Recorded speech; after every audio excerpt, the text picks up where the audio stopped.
Hey, and welcome to Consumer Trial Lawyer Academy. This is Nick Wooten.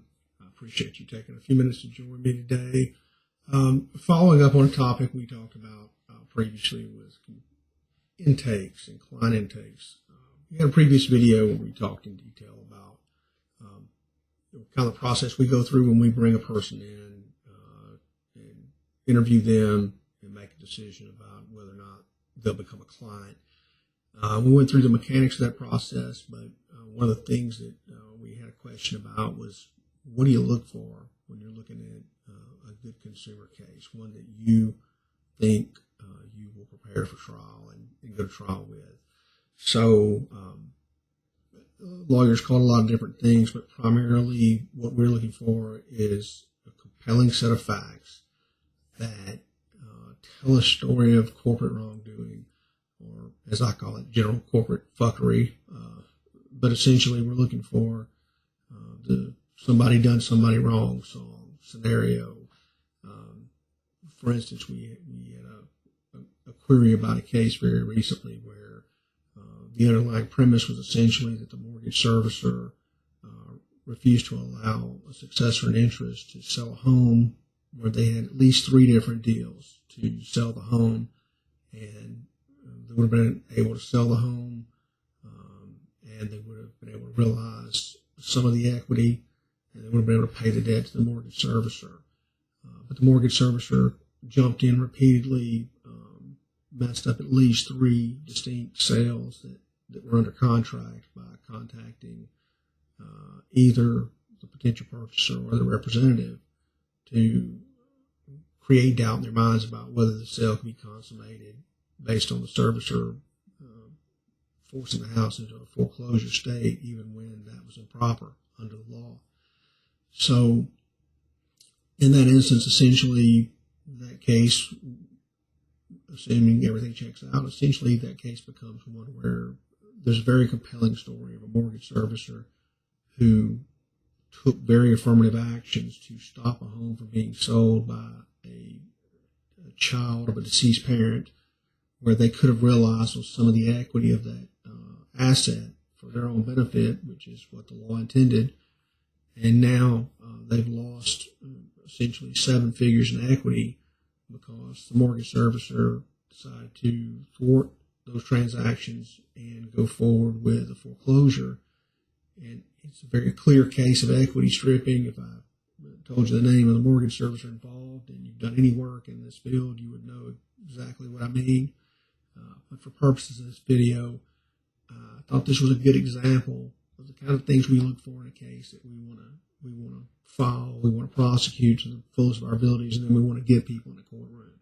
Because quite frankly, the type of behavior that's you're seeing there is so outlandish, so outrageous, violates so many different laws that it literally shocks the conscience. And my conscience is pretty hard to shock after 26 years of doing this, but it is the most extreme lengths I've seen a mortgage servicer go to keep someone from being able to sell a home and realize upon the equity in a successor and interest situation in my entire career.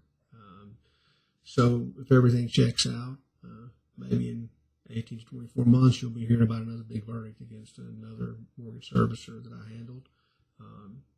But those are the types of facts we're really looking for, y'all. We're looking for things that when the defendants walk in the courtroom, they have a terrible time explaining.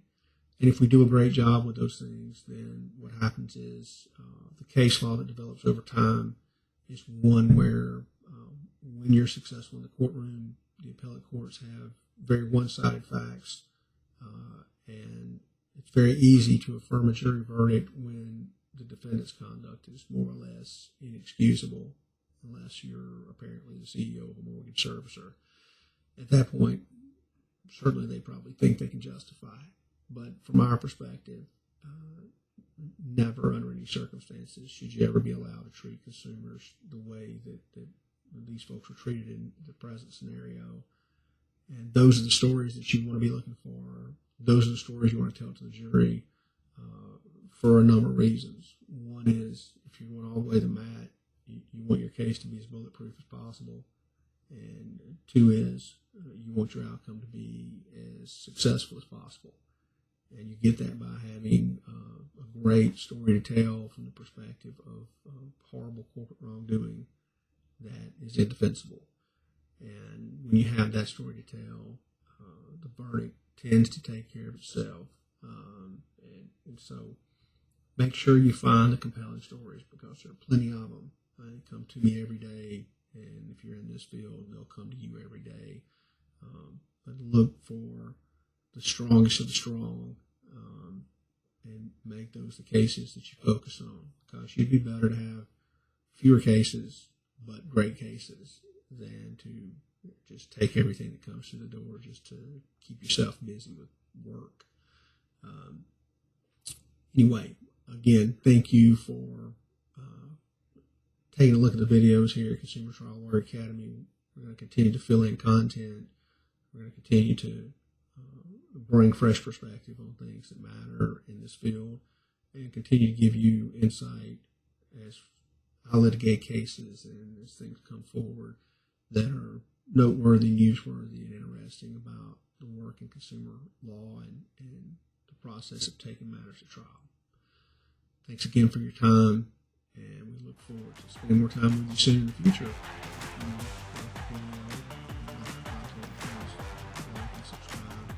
So YouTube will decide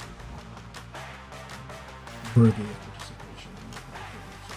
Thanks a lot.